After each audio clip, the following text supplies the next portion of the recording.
I've seen footage. I've stayed noided. I've seen footage. I've stayed noided. I've seen footage.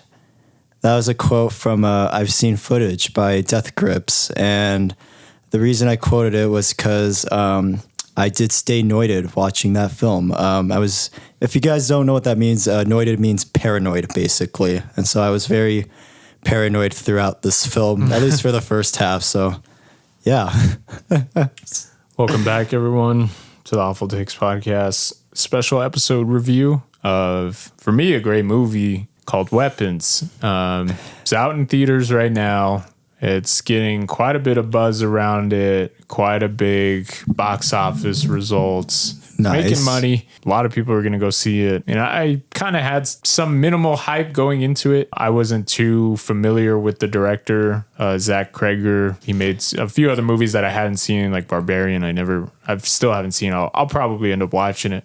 Yeah, I'll definitely watch it after watching this movie. Yeah. And then I remember seeing the trailers in theaters, and I didn't really buy into it as much. I was like, yeah, it looks all right. I was just, I dismiss horror kind of in general when seeing trailers. Oh, really? Yeah, just because I don't know. I feel like trailers are very heavily marketed towards general going audiences, especially with horror. So I feel like they kind of play into just kind of like the typical aspects, kind of add things that just make it kind of generic for me. Okay. So that's kind of my thought process going into it with this trailer and everything. I was just like, whatever. But I heard people talking about it, so I was like, you know what, I'll go see it. And man, I was completely taken for a ride. I was blown away by this movie. I was just shocked how much I ended up enjoying it, how much I ended up liking it, leaving the theater. And overall, I'm just, man, this has to be one of my favorite movies of the year so far. Really, really great. For me, I think this just plays into what I kind of connect as like my favorite thing about movies is the story, is narrative, like that. If you can make it work on the page and it works as good as it does there, you probably have the sign of a great movie on your hands. And man, this movie just kind of proves that point for me. I was just so glued to this story and everything that was going on throughout the movie. Yeah. I just couldn't take my eyes off of it. I was like just anticipating how this story was going to unravel. Wallied, you've seen Weapons. I guess kind of first thoughts. What are your impressions with this movie? So for me, I didn't see too many trailers or anything. I didn't even really know what the movie was about. I saw the poster for it when I went to see 28 Years Later. And, they have like a hall of posters over there at the theater. And I just remember this one just really catching my eye. Just even like the tagline of the poster. I thought it was like really eerie. And so that got me really excited to watch this. And going into it, I was really just in shock of like the horror of this film. I was shocked how many hilarious moments there were, which I wasn't expecting for a movie like this. I was kind of like, yeah, it'll probably be more like horror focused. And not only that, but there's also just a lot of fantastic, like compelling drama throughout that also just took me by surprise too. And just even the structure of the story and everything was also just something I don't think I've seen like a horror film do all that often, honestly. Mm-hmm. Not that any that I can think of at the top of my head. Yeah, it really chooses to unfold its story in a great way, going through these different character perspectives and everything. That's just something that I wasn't expecting going into this movie. And in the beginning, it does the little intro and everything with the child narrating, and then you see character's name pop up on screen, and I was like, that's interesting. And then it just keeps happening throughout the movie, and I was like, okay, like this is different. I'm really enjoying this, And I love how each character's story kind of ends in like a I want to know more type way. Yeah. It's like a little cliffhanger. I love that. And that's just what kept me enticed like so much. I hear people say with this movie that this is like a slow burn type movie. You guys know how I feel about that term slow burn. I mean, I think people don't really take into account. For me, again, I'll explain it with slow burn. I feel like for me, what that implies is at some point the movie's going to be boiling and it's going to kind of reach its peak and it's going to boil over. And that's when it gets, crazy. And I feel like when people say slow burn with certain movies, you never get to that boiling point. And I just feel like I kind of just watched like a little flame, like someone on a little lighter just holding it up, and then that's it. Yeah. Throughout the whole movie, it's just this lighter. I'm like, why are you calling it slow burn if it never gets to a boil? You know, that's something that bothers me so much with movie, like that term slow burn. I hate hearing that because I feel like people use it to justify boring movies. If I'm just being honest, and that's my own personal opinion. But I've heard people call this slow burn, and if this is quote unquote a slow burn, this is how you do it. This is exactly how you want to go about it, because I wasn't bored at all. I was never bored with this movie. Like, I was just any character it cut to, I was just intrigued the whole time. Even when there are those moments when characters are talking, I was still just very intrigued. It's like, how is this all going to unfold? You know, I don't know. Like, Wallied, you hear people call this slow burn. I heard you kind of say that you really enjoyed how well this movie was paced. What's kind of your overall thoughts with the pacing, how things unfold? I didn't even know how long the movie was. So when I saw it was 2 hours after I left, I was like, that was 2 hours? Because honestly, the pace, it's funny. It's like a kind of a slow pace, because honestly, for me, it just takes its time with its characters. Cause I was like, you know, you see the intro, like all these kids are leaving like their houses and everything. So I was like, okay, we're going to get into the horror real quickly and everything. They're not going to really waste any time with like taking things slow. But once they give like the teacher's perspective at the beginning, I was like, oh, okay, we're going to take our time with like the characters and everything, at least with the teacher. And so when it cut to like the next character's perspective, I was like, oh, okay, so this is kind of what the movie's going for. You know, it kept surprising me, which I really loved. But for me personally, the pace really just flew by. Like, even though it does take its time and it does like take a bit to get into, it still really had me invested in the characters, and just kind of realizing like, oh, it's from like now their different perspectives and their different point of views, but it's all in like the same situation, and it's all leading up to this like big explosion, which I was shocked. I was like, I love that. I really, really love that a lot. Yeah. Performances in this movie are just amazing. Didn't know Josh Brolin was in this, so I was really shocked when I heard his voice. I was like, whoa, okay, he's in a movie like this. Like, this is really awesome. And then same with Benedict Wong. I was like, okay, like I'm really loving the performances of this. I love how kind of grounded it is, but also kind of how over the top it can be at times. It does. They all do a great job. We're introduced to that teacher, like that whole aspect of that story, man. Like, that's just, I couldn't imagine being in a situation like that of all your kids are gone. All your kids are gone for one, and people are just immediately bandwagoning and this thinking like it's you. Mob mentality, kind of like, again, like you're very paranoid, very noited. Exactly. And man, does it really put you in that feeling? For me personally, it's just like, you really have no idea if she's getting attacked, or, you know, she's getting these death threats. That's a really scary thing to go through. Yeah. Especially for a teacher. And it shows this whole kind of mass hysteria aspect of people, when they can't explain things, they freak out. They start pointing fingers. Exactly. And I love how this whole side of this teacher plays into that aspect. You know, shows different camera shots of her kind of like being followed, you know, people messing with her car. Yeah. And in retrospect, like there are some aspects where it's like maybe the paranoia was just getting to her. Like there's a part where she's like kind of waiting to go in her own house, and she sees these two people walking, and she kind of runs for it. And I'm like, scary. That's scary. You know, you don't know what their intentions are. They could just be random strangers, but you know, it's just like when you're in that situation, you know, you can't trust anybody at that point. And I love the whole showing the paranoia of her, how she's coping with it. She gets like this knock on the door late at night, and man, that's freaked me out. That's something I've just paranoid of, and I'm like, Jesus Christ, like I couldn't even imagine. And it happens a few times, and I'm just like, oh, that's really scary. Yeah. And it's funny because it's like, that's not even like, it's not even the scariest part of the film, but yet it still got to be. Yeah. And I love how each character has like their kind of own jump scare, own their horrors, own horror. yeah, things like that. Really great.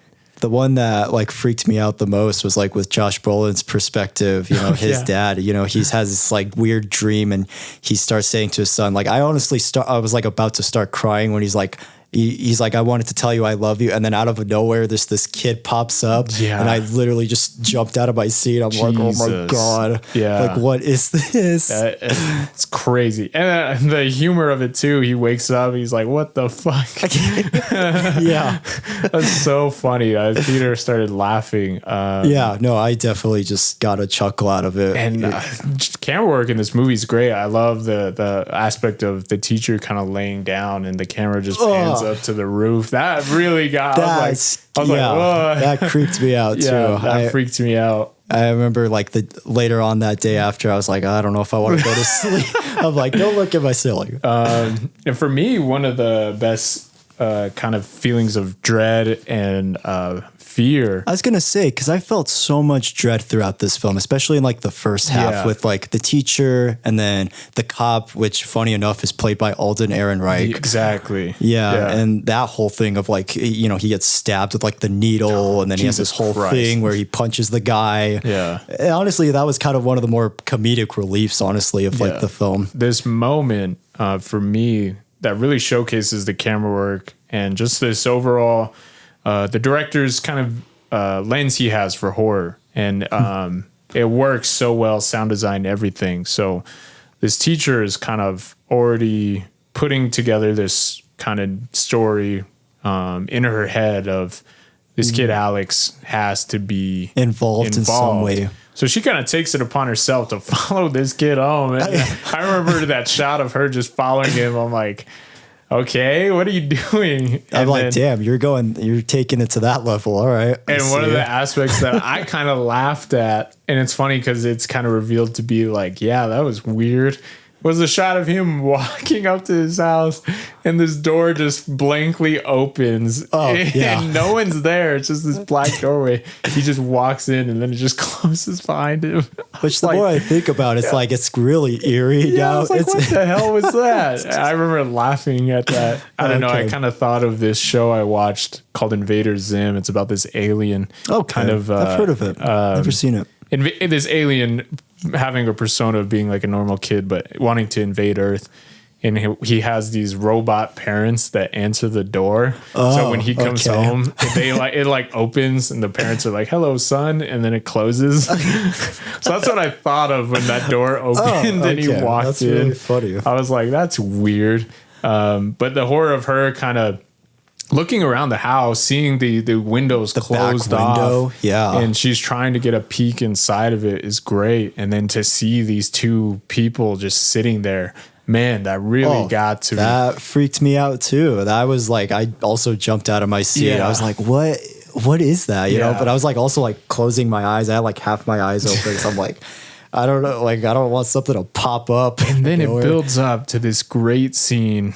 Sound design, amazing. Everything is just amazing in the scene. This teacher kind of does like a stakeout at this house, and she's she's been drinking. She's has like a little the drink in her cup and everything. Little gas station cup she got from earlier. It's funny, but it has a scene where she's out.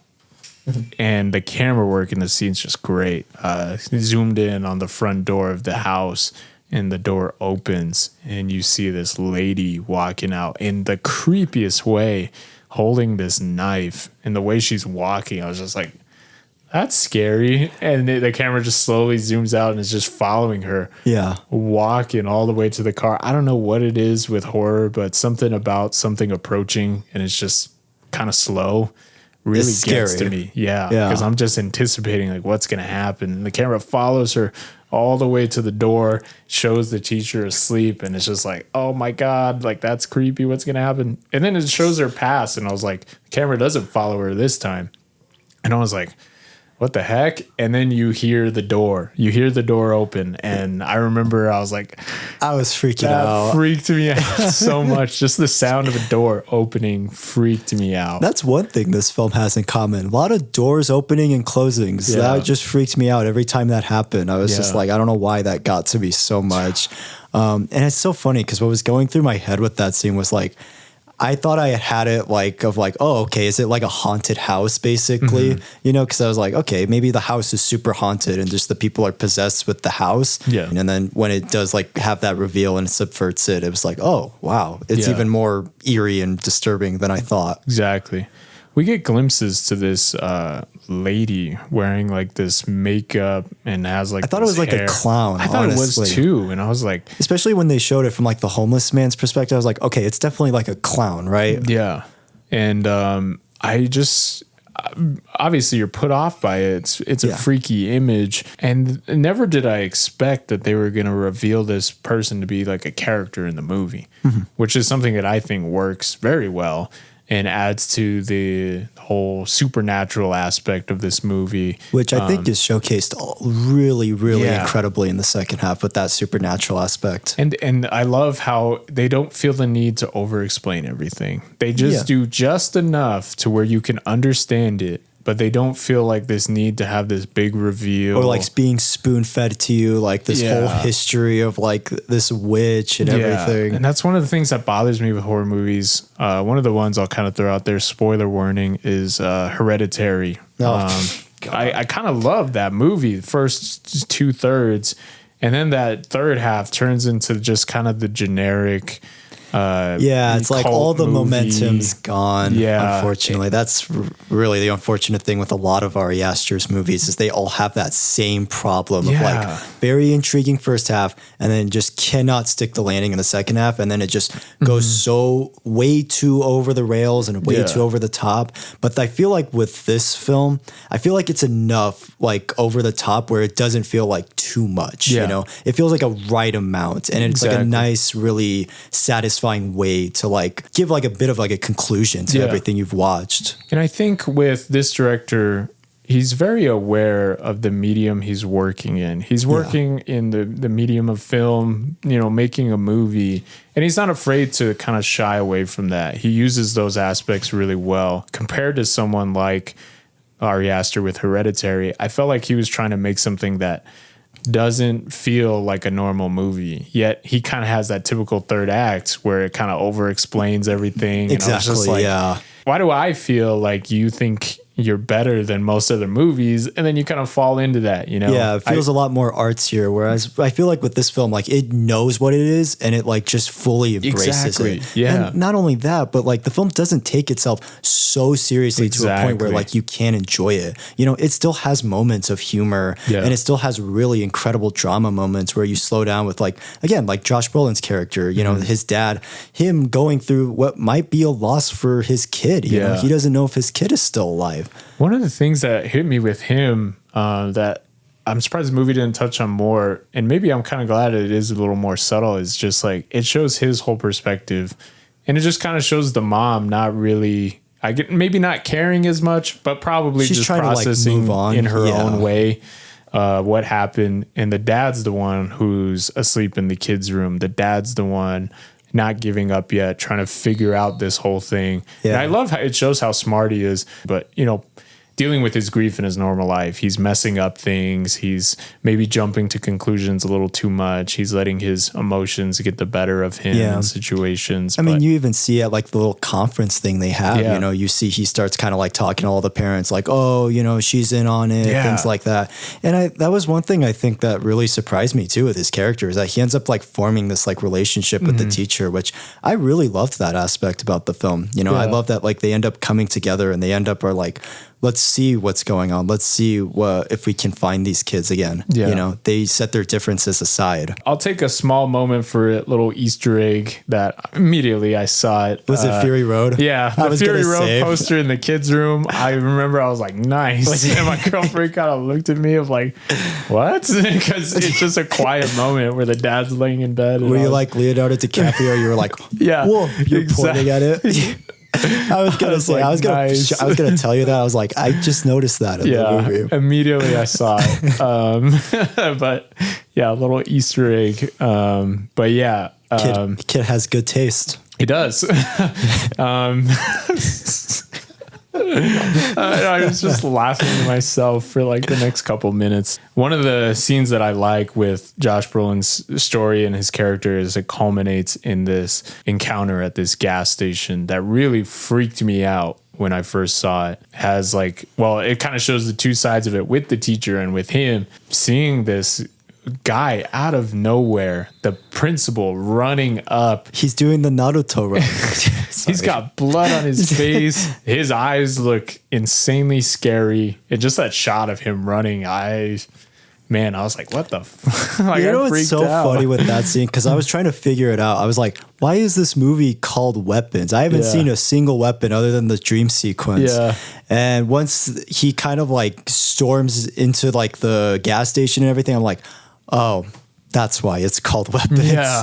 And it's very freaky. It is very disturbing. Very disturbing. And especially when they reveal like his storyline, it's like, that's really sad. Yeah. I was it like, really is. that really kind of got to me. And man, I remember the adrenaline being so high for me and seeing them trying to stop this person. And it's just like, they can't be stopped. Like, that's just such a terrifying thought. And I love how those scenes end, you know, like it really just leaves you wanting more. And then it jumps to the next perspective of like, I'm still going to remember that. That's the great part about it is you end those in such a good way that the moment you pick it back up again, my mind immediately was like, yep, I remember exactly what was going on. And it feels like there's enough time. It doesn't feel like you get too little or like you get too much of each storyline too. Like everything feels very perfectly balanced to where you get enough time with each character and their perspective, which was something that I honestly wasn't expecting. And honestly, the more I thought about it, I'm like, wow, you really do get time with each and every one of them. And they make you connected with each and every one of them in some way, shape, or form. Mm-hmm. Yeah, it's amazing. And some play into the aspect, like, for instance, when the teacher is approached by this woman in the store. I love the following shot of her walking through the store and this lady in red's following behind her. And you're already like, great, what's going to happen? Yeah. And then to find out that that's not, I thought it was one of the parents. I know, same. I was like, it was like a weird kind of subversion, honestly. And then it's like, you find out it's like the cop's wife. Yeah. I'm like, oh gosh, of course it's the cop's wife. I'm like, it all makes sense. God, what a terrible person that cop is. Yeah. And it's so funny. It's like a really hilarious irony throughout. Yeah, that cop, the cop storyline is crazy. Like he sees this guy trying to break into the store, this homeless guy. And then he basically, goes too far, abuses him, pulls out his cameras and all that stuff. I was like, great. Like this guy's just such an asshole. And then he gets pricked by this needle, which for me, I was like, that was a horror part. I was like, oh, God. Like, and then it was even more hilarious when he got the homeless man's perspective and he hits him with like 3 needles in his face. And he's all, I love the line he tells the homeless guy, he's all, do you have AIDS? He's all, not that I don't think so. He's all, do you have hepatitis C? He's all, I don't think so. This cop is just like, such an asshole. Yeah. So he cheats on his wife. With the teacher.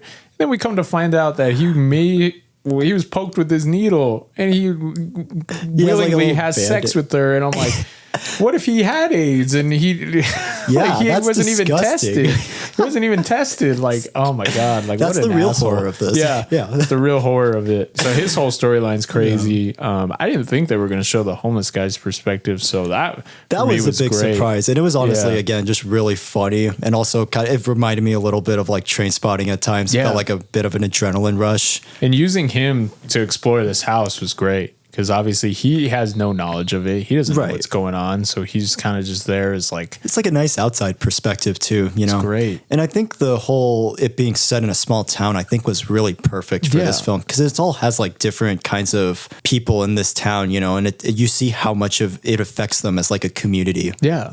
And again, the director very much knows that this is a movie. So he plays into that aspect of, again, you've seen this house in one perspective. This character doesn't know it. But the director knows that you as an audience knows it. So immediately when he enters the house, you're already anticipating him running into these two people.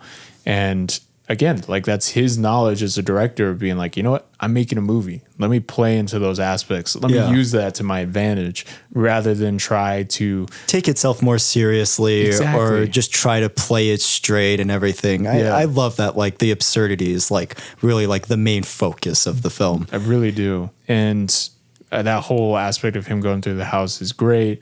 I love the reveal of him realizing there's like a reward out for these kids, you know, things and it like makes sense for why he would want to like reveal that information. And then when he gets back to the station, of course, the cop's like, no, don't ever come back. You know?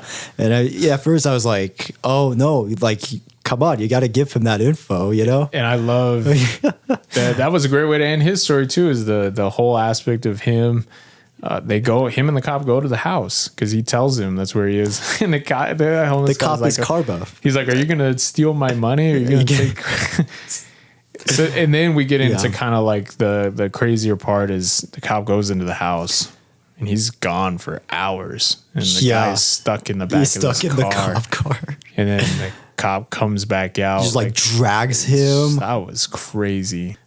And there's a humor part of it later on, at least for me. That was a great way to end that. And then we get to the principal and everything. The story's sad. That's definitely like one of the sadder moments for me personally. And it's one of the more graphic scenes was him. I was not expecting them to kind of go into that like bloodbath, you know, because like at first when with like the bowl and everything, I love how they reveal this like info, and the witch's introduction was honestly fantastic. You know, I was like, wait, is she gonna like lick the bowl? Like they even mentioned it's like a pretty funny moment. She's like a dog basically, you know. And then once they kind of showcase like the spirits and like the blood, and I was like, oh, smacks, okay. That's, you know, it kind of reminded me a little bit of Cure, actually. You know, it's like, you know, you're not being able to like take over your body. That's a really scary thought, you know, not having control of like your own brain and like your own body. That's a really terrifying thought. And I think that scene, like when he gets possessed, is like, you know, he's like killing his husband and like, you know, he ends up going on this like riot. It's like, wow, it just really brings out like another side of like a human you never want to see, you know? Yeah. And them not showing the aspect of him killing his husband, I was like, damn, like that to me is brutal. Graphic, brutal. Just really, man, that's just so messed up. And I love the perspective of showing him running. Shows him running directly to where teacher was. And it shows all these people just like, what the hell? Like, who is that? You know, and just him nonstop running that whole time. I was just like, that's terrifying. Yeah. Well, and even the scene previously before that where the aunt goes to like the school to talk with like the principal, you know, and I just like the way they like reveal like the ribbons that like she has, it was like, oh, so that's how she's able to like control these people. And again, they don't really tell you, but I love that they just show it visually to you. It's amazing. And so once that whole part ends, we get to kind of the reveal of showing the kid's perspective, Alex. And I think honestly for me, this was like a really perfect way to like close the movie out. Cause you know, the beginning of the film, it starts out with the teacher's perspective. And I love that the film ends with like the only student that was in her classroom. We get to finally see his perspective and his whole story. I think that was a really nice circle and a really nice way to like finally reveal that information. Yeah. And it shows the kid, you know, going through this tough situation at home. That was probably the other really sad aspect of the film. You know, for me personally, I think I see it at least from this first viewing is like, this is his way of, this is how he views like this, aunt is that like she's basically like an unseen force that you can't explain, you know. And I see it as like he's in this abusive household that he doesn't really have that much control of. And it's really, really sad, you know, when he's having to like feed his parents. There's really only so much he can do. And you wonder why he doesn't really like tell the teacher, or he doesn't really tell the cops. And it's just because like he doesn't really have a choice. He would die if he reveals this information. Yeah. And I feel like it's a great way, the allegory of showing kids having those abusive things at home through the context of this horror movie. It's just like, their kids going through their day-to-day lives where their home is not the best place for them to be at. you know. Exactly. Yet they have to keep quiet going through life, you know, and, or and they his act teacher, out. Yeah. his teacher kind of clues in as to like, well, is everything okay? You know, things like that. I really like that whole aspect of showing it through the context of this horror movie of, you know, kids going through an abusive household, you know. Yeah. And I was just shocked, like the film took that turn, and it doesn't feel like out of place or anything like that. No, it doesn't. There are some moments in that part really are hard to watch. Kid does a great performance and everything. Yeah. The one thing I will say, the actor they got for the dad, I don't know what he was doing. His lines and stuff just didn't feel natural.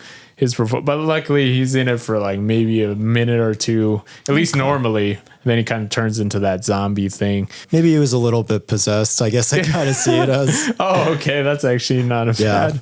Maybe at least that's kind of how I saw it. Maybe, but I was kind of laughing at his performance. But yeah, it's great. I mean, throughout this movie, there are those moments, like as with every horror movie, is like, why is this character doing that? Wait, why would they accept that lady into the house? You know, like those are in every movie. But again, I think with this director very much being front forward as like, I'm making a movie. It doesn't bother me. Well, and I think for me too, why it works also is like it's extended family, you know, like of course you're going to invite these people, even though, yes, they do mention they haven't seen her in like 10 plus years, you know, they're still family, you know, they're still going to take care of them in some way, shape or form, you know? Yeah. There are those moments like where people try to break the illusion. But for me, when I was watching this, nothing really pulled me out. Like I know some people were like, why wasn't the workers see this kid coming by in cans of soup every day? I'm like, yeah, maybe in real life people might have noticed that, you know, but again, like most adults don't notice the kids a lot of the time, or they're not going to believe most of the things they do anyways. Yeah. So I mean, if anything, it ties into that. Yeah. I mean, that would be very much trying to nitpick it. It wasn't too obvious. And again, in the context of a movie, I want to see the narrative being pushed in the direction of, you know, the kind of the what ifs in your head. You're like, well, what if this happened? How would that play out? And it's like, it kind of jumps to those worst case scenarios that you have in your head of like, the situation could go this way or it could go that way. And I love it when a movie kind of goes into that unseen realm that we don't see in real life because people are there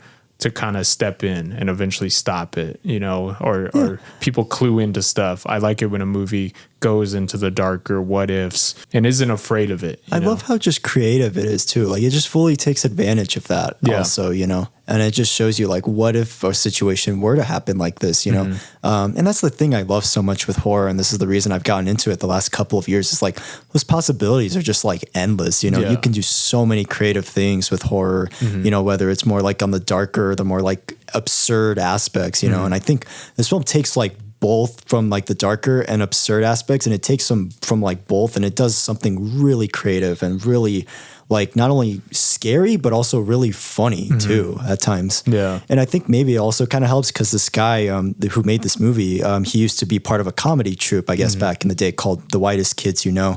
I'm not too familiar with it or anything, but I think also that might help with like why a lot of the comedic stuff works for me also too with this film. We get into this final act, which for me, I was just really anticipating. I love that. Yeah, I was like, what direction is this going to go into? What kind of... I don't know. What can I expect with this, honestly? And I like the partnership of the teacher and this dad. It's how great, it grows. At first, you know, they... don't really care for each other. Dad thought it was this lady, you know, writes witch on her car, you know, and now here they are. They're the only two going into this house. So funny. They pull up at this house and the cop comes out and she obviously knows who it is. Of course. And he's acting like super unnatural. strange. Yeah. He waves his arm to come in and then he walks back inside. Again, most normal people probably wouldn't go in. I know I wouldn't. I would not either. I mean, but again, they go in and... but again, it's... Yeah. Man, I was not ready for this part. There are these lines on the ground of like salt or something that's kind of teased later on or earlier on or whatever. Yeah. Because she tells the kid, like, don't go into my room. Yep. And they walk in, they see these two people, the cops standing there. And I just wasn't ready when they took a step over the line, and immediately they just run at him. That scared the freaked living me crap out of me. I was like, oh, holy cow. Okay. Again, it plays into that weapons aspect I was talking about earlier. I'm like, that's incredible. Yeah. I love that. Great. And then they get into this whole confrontation, and it's just, I was on the edge of my seat. And then I don't know if it's intentional, but there's great comedy in this scene too. He keeps like throwing him. Yeah. That homeless guy, literally tossing him throughout the room, punching him as hard as you can, and this guy just keeps getting up. And at first it's scary, and then you start to. I'm like, I keep doing it again, but then I'm like, oh, it turns into something like really hilarious. Yeah, really, really funny. It was like a great little progression. Yeah, and then you have Alex on the second floor dealing with the parents. Man, when he goes over the line, that's scary. That really I was like, oh gosh, and then he closes the door again with the doors. Yeah, and again, like, kind of subvertly shows you, domestic issues and things like that in the perspective of a kid. You see these adults dealing with this situation, and they're having a hard time. Exactly. It shows you the kid's perspective. He's very helpless to what's going on. Yeah. His only hope is to outsmart and outmaneuver his parents and stuff. And that's terrifying. Same with like the teacher and the cop, seeing as you mentioned the domestic thing, it's like she's like basically almost like helpless. Like she is like almost like she's almost going to die. And then like she ends up like getting his gun and shooting him, Yeah. Crazy. I guess I kind of see it as more as like, if that relationship were to keep going on, or that affair, like it would have eventually lead to something like really dark and violence, which is just a really scary thought, and you would never want that for anybody. And I love the camera work that they chose when filming the kid's side of it, like the mom breaking through the door and her face, and I was just like, a little reminiscent of The Shining. Yeah, that scared me. I was like, oh my God, that's terrifying. And the kid obviously is able to outsmart everything. It also shows you how much kids are a lot more smarter than I think adults give them credit for too. Yeah, also. Really though. Because he's able to put together this whole, whatever this witchcraft is of mementos. Oh, with like the sticks. The stake and the water. Oh, that was such an incredible payoff. Oh, that was. I don't know why. I couldn't believe it. I was like, that is freaking awesome. I don't know. People, I guess, have an issue with it, but. Really? When we get into it, it's like this kid turns these other kids onto the witch. Yeah, he ends up using her own weapons against her, basically. And I love the comedy of her being chased. She like goes through like the house. That whole time I was laughing. I thought it was so funny, and kids breaking through the windows. They're like the ultimate weapons, Kids are a lot more capable than you realize. Yeah, and she's just trying to get away, and then. It kind of shows the outside characters' perspectives of like they broke all the windows. Josh Brolin's walking through the house, and she's like, some random man's in our kitchen or whatever. That's how you do extras. That's how you utilize extras. Honestly, that's great. I thought it was so funny. The way the aunt is killed by these kids is. I'm going to be honest with you. That has to be one of the most brutal kills I've seen in a movie in a long time. It's horrific. That was genuinely horrifying. Yeah. But really is just for me like a nice climax to this story. Yeah, it does lean into the over the top, but I feel like. But it's so good though. And I love when a film, and especially I love when a horror film does that over the top really well. Mm-hmm. Like it does it so incredibly well that I honestly, if anything, it made me love the movie a lot more, because it's just like in a right amount. It's like a good dose of it. And I love how it feels like a payoff for everything you'd been watching. Yeah. Exactly. Seeing this aunt, clearly this witch, take advantage of everyone and manipulate all these people. And just to see her without such an crazy revelation too. Like I would not even have expected that. I honestly thought it was maybe something, again, like that's kind of the thing I love so much, is that it has this really fantastic mystery aspect to it, and it keeps you guessing where you think you have the answer. And then it's like, oh no, they drop another bombshell on you. And it's actually like, but it feels very satisfying. It's actually like the more you think about it, it's like, no, that makes a lot of sense. And it's actually like quite perfect for this film. And for someone who like very clearly in her head thinks she's above everyone else, just to have everything turned on her and she's just immediately helpless. It's like me perfect was karma. That was a great payoff. Like I was like, you know what, that worked for me. I guess I could see some people having an issue with obviously the violence of everything and these kids doing all this stuff. But I mean, for me, it's very this whole movie. It was very clearly aware of what it was doing. So yeah, of course, I didn't really mind it. It's no complaints from me. Yeah, and then kind of ends more on like a quieter note, which I wasn't expecting. I know, same. I was kind of like, oh, we'll probably get like an epilogue. They'll probably show like a year, maybe 5 months later, something like that. Yeah. But I was surprised. It literally was just like, the dad picks up his kid and, you get that narration again from the kid. Yeah. And I just love that, like the kid just looks, and then like he just cuts to credits. Like I love that, you know? No, I really did enjoy it. It was just like kind of like a somewhat bittersweet, eerie ending. And I just thought it was like just such like the best way you could end this film. Honestly, it was just like a perfect ending for me. I definitely want to watch it again. Oh, definitely. Really recommend people going out and checking this out, though. This, for me, hit all the boxes for me with horror. Had scary, tense moments. Had great, build-ups with scares. Had that foreboding feeling. And then just more importantly, had the most intriguing story. I was just glued to the screen. I had to know how this movie was going to end, and that's just for me.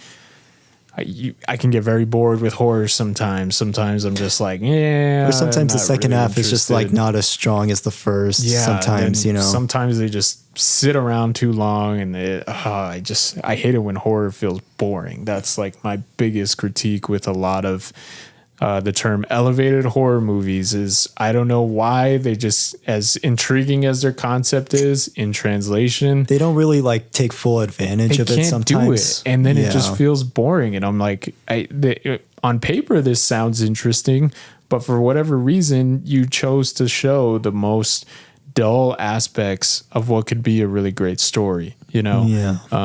So I think now maybe we're in a post elevated horror era. If this is the direction we're going, perfect. Like I hated that whole era of elevated horror where it was almost like we were ashamed to be a horror movie. We were ashamed to get campy and absurd, to show that. And I'm like, no, like that's one of the best things about these movies. And this movie shows it perfectly. Is just like the intriguing narrative, the great payoff at the end, the humor in this movie, the absurd aspects that you can only see in a movie because more than likely it won't happen in real life. It's not going to play out this exact way.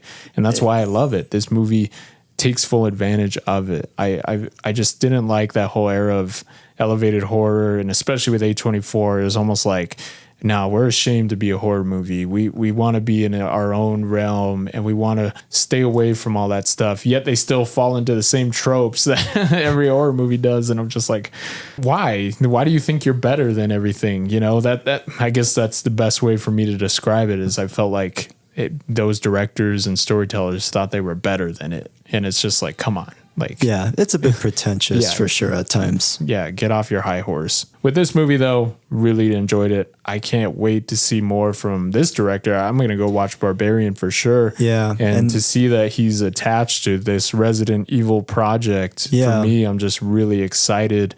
Not too familiar with the game or anything, but hearing he's attached to a project like that, it does sound pretty exciting, honestly. Yeah. And it immediately is jumping to one of my most anticipated movies of next year. Yeah. So definitely go and check this out.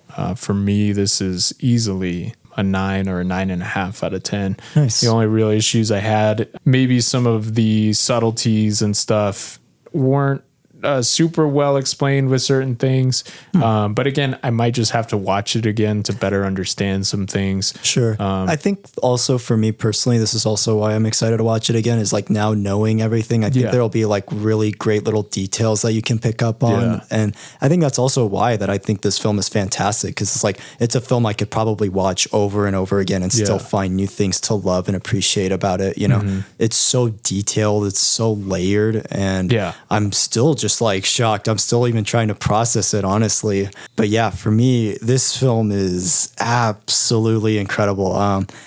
I'm like, man, it's crazy. I'm like a tie now between 28 Years Later and this movie for being my favorite of the year, because this film just took me away in so many ways. This film surprised me in the best way possible. I love so many of the characters in this film. I love how, again, the film can terrify you one moment, and then the next scene you're like laughing, and then the scene after you're like, literally like about to cry. And I just love that. I love when a film can have that range of emotions that it makes you feel throughout. And I'll definitely check out whatever he makes next. But yeah, just absolutely incredible acting. Honestly, this might be one of my favorite Josh Brolin performances I've seen. Like, it's so crazy to see himself like attached to a movie like this. And it's great for sure. And the film just flies by so quickly. Like, again, I was shocked when I saw it was 2 hours. Like, I couldn't believe it. Like, I honestly probably could have watched like another hour of this film, honestly. Like, it's just how good it is to me. And again, love the horror of the film. I love how everything is like revealed. Everything is just like a really fantastic progression throughout. Yeah, man, there's so much about this film that I'm just so excited to watch it. I've been thinking about it nonstop since I've seen it. Now, okay, I guess another one for me, but it's a 10.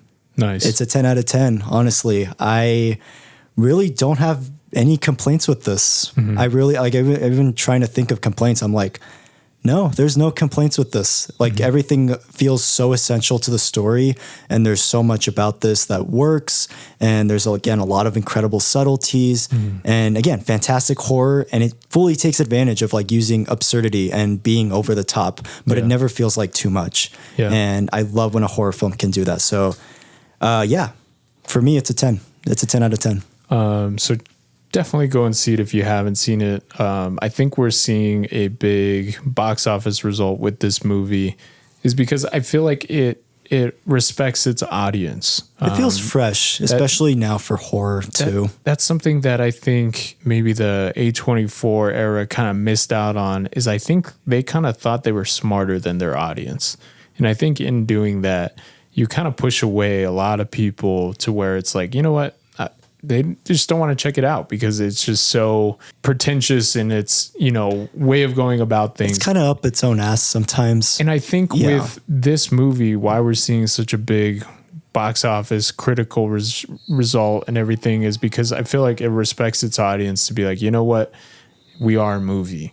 Very straightforward. We are a horror movie. It's not realistic. It's very exaggeratory at times, but the exaggeratory stuff is what I love so much about it. And there are aspects that maybe will go over people's heads, but it doesn't affect the overall enjoyment of the story and everything that's going on. And I think that shows that this director was like, you know what, let's tell this story in a way that makes sense for people and makes sense for these audiences, because some other movies, for some reason, they don't feel compelled to do that. And they want to leave you with this feeling of like, did you understand that? Because I did. And if you didn't, then clearly something's wrong with, and I'm just like, no, like, your BS. Audience is way smarter than you are. And you need to realize that. I'm sorry. Kind of ties into this movie, actually. Yeah. Maybe one day we'll do like a deeper dive with an A24 movie to explain what I'm talking about. Well, but Halloween season's coming up, so we'll definitely have a lot of time to talk about that. But just kidding. Definitely check it out if you guys haven't seen it. Yeah. Don't watch any trailers or anything, guys. I really just recommend you guys going into this like with little to no info about the film, because I think that's really the best way to experience this film for the first time. All right. That is it for us. Let us know what you guys think. Yeah. Good day and good night, mates. We will see you on the next one.